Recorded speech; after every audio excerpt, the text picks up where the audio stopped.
Nimesema hivi, siku 30 zina figurative meaning behind. Siku 40 zina figurative meaning behind. Sio kazi yangu mimi kuwaambia waumini, maana sio mmoja wao. Umeona bwana, wanatakiwa wajue tu hizo meaning. So kingine ni kwamba hii habari za mifungo kwa upande mwingine ni mchezo, tunaita uchumi wa kiroho. Kwa sababu katika kipindi hiki wanapofunga Ramadhani, wafanyabiashara wanapiga pesa nyingi, maana gharama za vyakula pia zinapanda.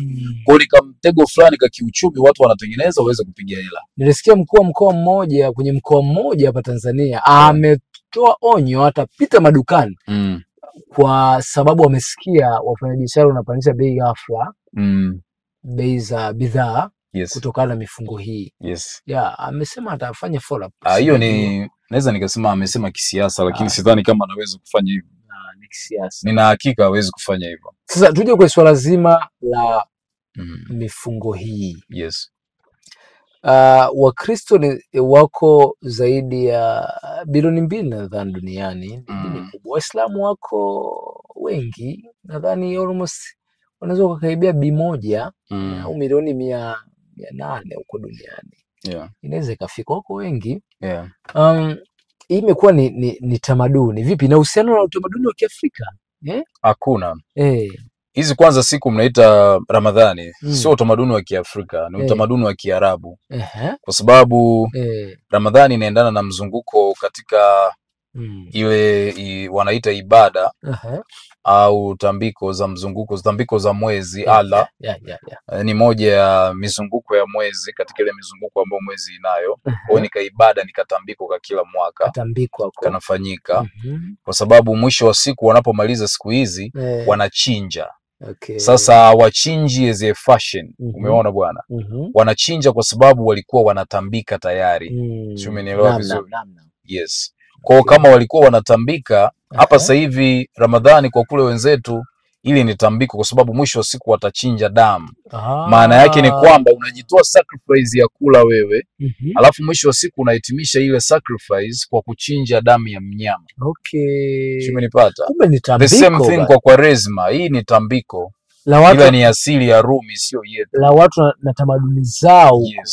Kwa hiyo hakuna eti kusema unafunga kwa ajili ya Mwenyezi Mungu wala nini. Sio kweli. Kwanza ni utumwa, sababu za kibiashara, alafu ili ni tambiko, maana mwisho wa siku wote watachinja damu. Tambiko hilo linafanya kazi kwa Waafrika? Alifanyi kazi kwao, ila kuna kitu tunasema una uwezo wa kuvuna energy za watu wengine zikakuuplift wewe. Kwa hiyo ndio Rumi na Arabia wanavyofanya. Kwa hiyo Waislamu wanaofunga Ramadhani wanavunwa na Waarabu na hao wapumbavu wengine wanavunwa na Rumi. Kwa hiyo wote wamepigwa. Sasa kwa sababu hawajui kwamba mtu anaweza kuvuna energy yako kwa kukulisha propaganda. They don't know. Lakini hiyo ndio hiyo. Sio kwamba wanafunga kwa ajili ya Mungu. Sasa wanafunga kwa ajili ya mtu hayupo. Wewe si mpumbavu. Kwa hiyo hamna kitu kinaitwa eti mfungo wa Mwenyezi Mungu. Sababu ni hizo, hamna sababu nyingine. Kwa hiyo ni uvunuaji wa energy. Na utumwa wa kitamaduni. Tamaduni sio zetu. Waafrika hatuna mifungo yoyote. Sisi Waafrika tuna tamaduni zetu tofauti na zinafanyika kila mwezi wa 8. Hatuna mifungo sisi. Mfungo ni kitu cha kuamua mwenyewe Mwafrika. Kwa sababu sisi kwa asili tunaelewa mwili unahitaji nafasi. Kula kwetu Afrika sio kipaumbele. Kula kwetu ni starehe. Waadzabe ni mfano, Waazabe wanakula asali peke yake. Kula kwetu sisi ni starehe. Sio kwamba ni kitu cha kila siku. Mzungu na amefanya kiwe kila kitu cha kila siku ili atuuzie asubuhi, mchana, jioni. Na ndio maana tuko strong. Watu wasiokula kula sana wako strong kuliko watu wanaokula kula ovyo. Vipi upande wa akili? Watu wanaokula sana hawana akili. Hata shuleni nenda kaangalie. Mimi nimeshaambia shule kadhaa kwamba wapunguzeni watoto chakula, muone wanavyoperform, na ni mashahidi mpaka leo. Kuona maanisha tupunguze kula tuwe na akili. Ukipunguza kula unakuwa na akili, maana mwili unakuwa na nafasi na energy na circulate inavyotakiwa. Lakini huwezi kuniambia wapumbavu ambao wana nani eti wanafunga kutwa nzima wanaahirisha kula alafu jioni wanaanza kufuturu mauji. Kwanza ni mpumbavu. Yaani unaweza kufunga alafu unakula carbohydrate. Una akili timamu. Unakunywa mauji, mamiogo, sima takataka. Kwenda kule nini? Shenzi kabisa. Kwani uone mboga za majani, uone matunda? Kwamba utakunywaje uji wa miogo? Unakunywaje uji? Maana ukifunga unatakiwa ule vitamin. Carbohydrate unakula ya kazi gani? Wakati ndio unaichoma. Yaani unakula, yaani unatoa mavi alafu unayala. Kumbe mfungo mzima unatakiwa ukimaliza ule vitamins Sasa unafunga, unamaliza, unakula carbohydrate. Vitamin kwa maana unatoa mavi, unakunya afu unayala. Unayala mavi tena. Shenzi kabisa. Ndio somo gumu. Kifungo unatakiwa umalize ule vitamin, vyakula ambavyo ni havipikwi au vinachemshwa tu. Yes. Yes. Wanakula. Mzee baba ulifunga siku ngapi hizi? 10 ngapi? Haya bwana. Akaona hapa nitaenda. Ataenda kumsalimia Israeli. Alishia siku 5. Kwa hiyo maana yake unapofunga unatakiwa ule michicha na vitu vingine vyepesi. Swali, umefunga wapi? Umefunga tumboni au umefunga kichwani? Kwenda kwa. Mara ukumbuke nimesema hewa inaliwa, rangi inaliwa, mwanga unaliwa, harufu inaliwa. Vyote hivyo ni vyakula. That's why unaona ulimwengu ukatengeneza spices. Kila kitu kinaliwa. Watu wanaojifunza mapishi wanajifunza vitu vyote hivyo, maana kila kitu kinaliwa. Hadi macho yako yanakula, ndio maana chakula kinakuja kimepambwa. Ili macho yashibe. Ili macho yaanze kushiba. Sio unaenda nyumbani mtu anakuletea ugali umekaa kama mama mkwe anapiga msamba, mambo gani? Tunakula texture kwanza, looking. Alafu tunakula smelling. Alafu tunakula touching. Sio tu unakula eti yani bwana. Kula ni starehe, sio kazi. Wala sio hiyo ieleweke jamani. Kula ni starehe, sio kazi. Kula maugizi unashiba, ile ni kazi. Starehe unakula tu kidogo kidogo, una refresh, unafurahia unachokiona, unafurahia unachokigusa, unafurahia unachokinusa. Huko ndio kula. So unajua kuna kufanya kazi za mdomo na tumbo na kula. Vile vitu vyote inategemea kazi. Lakini sasa ndugu zangu waliofunga Ramadhani wote wakifungua wako kazini usiku kucha, wanapiga saa 1 mpaka saa 3, saa 10 tena wanaamka wanakazia. Asubuhi wakiamka wana mavi ya kutosha. Alafu mchana wanakuambia wamefunga. Umefunga nini? Umekula saa 10 na umekula carbohydrate. Wengine wanaambia kabla ya saa 6, ikishafika saa 6 usile tena. Lakini huo muda ambao umefungua umekula nini?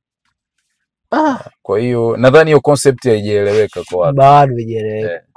Hii mifungo tu ni mifungo ya wajinga, sio watu wenye akili timamu. Maana hawaelewi wanachokifanya. Na huo ndio ukweli wanaotakiwa kusikia, hamna zaidi ya hapo. Umeona bana? Iko hivyo. Hamna cha Kwaresma wala Ramadhani. Nimesema haya ni matambiko, ndio maana mwisho wa hizi sherehe wote wanachinja.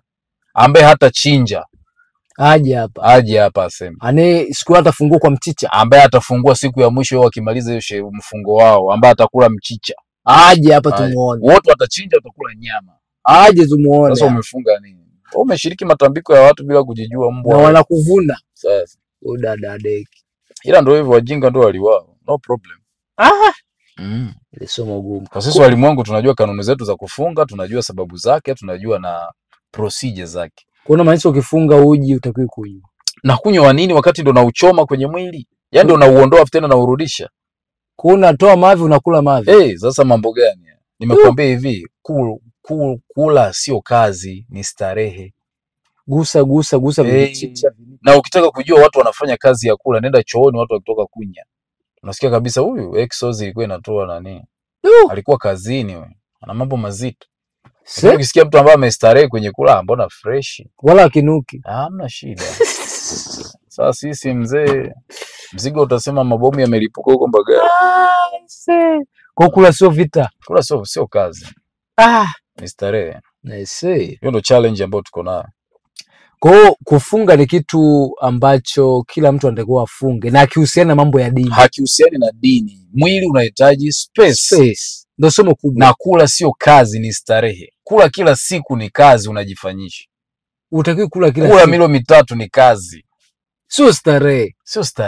Mwili unatakiwa uwe na space. Inategemea kazi, lakini watu hakuna cha kutegemea kazi. Watu wanafanya kilimo, wanapalilia asubuhi mpaka jioni. Mwili unatakiwa, kwa nini upalilia asubuhi mpaka jioni? Umeshafeli. Una zana.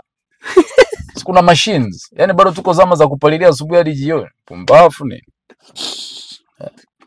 Ulimwengu una mashine. Wewe kuniambia eti nitoke hapa nikimbia hadi Upareni wakati kuna magari, kuna ungo.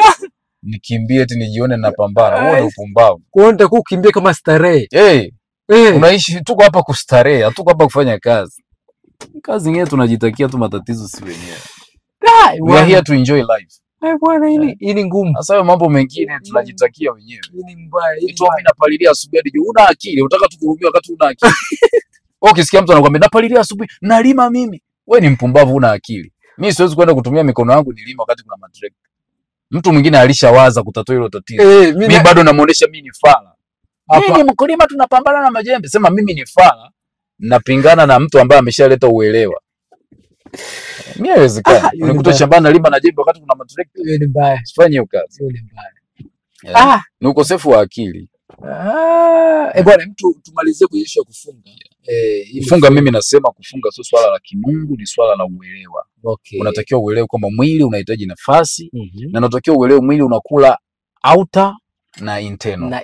Mwili unakula nje na ndani. Kuna wakati unatakiwa mwili wako ufundishe kula vitu vilivyoko ndani, na ndio maana watu wanaofundisha hivyo mwili hawaugui. Okay. Watu tunaugua kwa sababu unajaza matakataka, mwili haupati space. Okay. Unatakiwa uruhusu space. Wale wote ambao nimesha train hii kitu ni mashahidi, mnaweza mkacomment hapa. Sio nikasema mimi naongea. Mwili unakula ndani. Mwili unatakiwa ule ndani. Hata watu wanaumwa kisukari, ukitaka kuhili kisukari lazima uache kula. Kwa siku ngapi? Hiyo nisiseme sasa. Unatakiwa uache kula. Uanze kwa kupunguza kula. Okay. Unapunguza kula, unatengeneza mental state yako. Ukishamaliza, nakwambia hivi my brother, kama utaweza kutawala mdomo na tumbo, hapa mbona ni peponi. Ugui ni peponi. Wewe lini umesikia mimi nakwambia naenda kwa hospitali? Koko umenifahamu. Naenda kufanya nini? Labda itakuwa sababu nyingine ya nje. Ipi sasa? Ajali labda. Ipi? Ajali ya nini? Tunalindwa na mizimu, napata ajali. Mizimu ya Kiafrika, mizimu ya mababu na mababu wema. Bara hii unapoanza tu safari mzimu ushakuonyesha kuja hapa tayari. Manyuki, manzige, manini yako hapa. Isifue mizimu ya Kiafrika. Hatari, hatari. Hatari. Hiyo ni mbaya.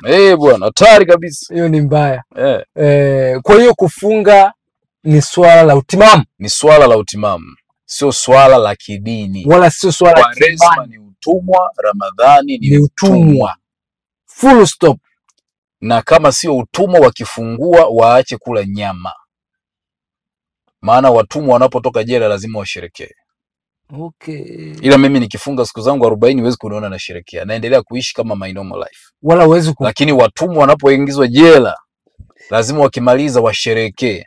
Tena kama ndugu zangu hao wakuvaa kanzu ndio wanapambania siku. Umetoka hujatoka? Sasa umefunga unaanza kutoka kwa mwezi. Funga mpaka utakapochoka. Umetoka tunafungua. Sasa ili ujue ni utumwa. Wewe unamalizaje kufunga alafu unaanza kusherekea?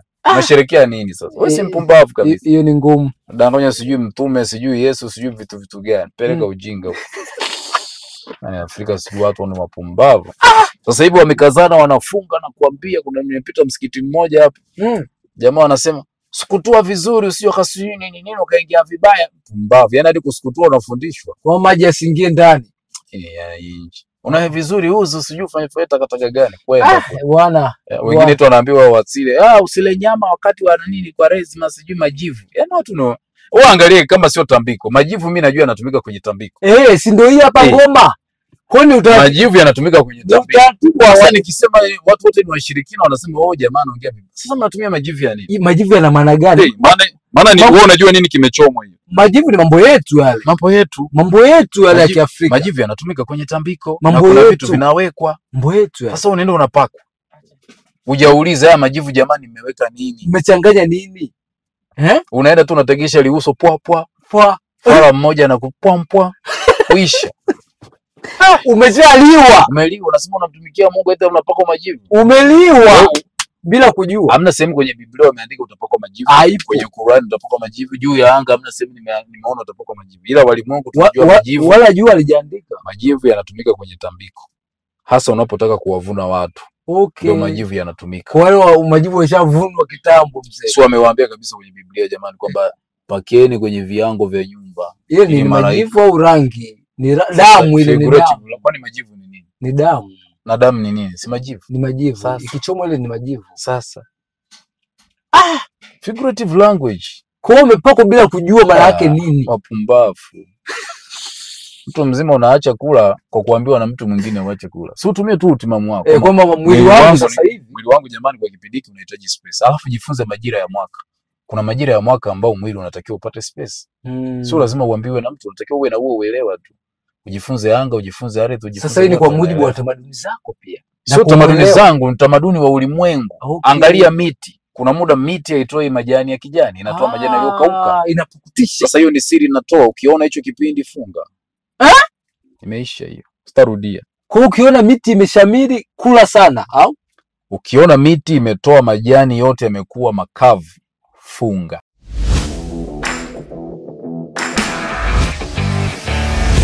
Wacho knows.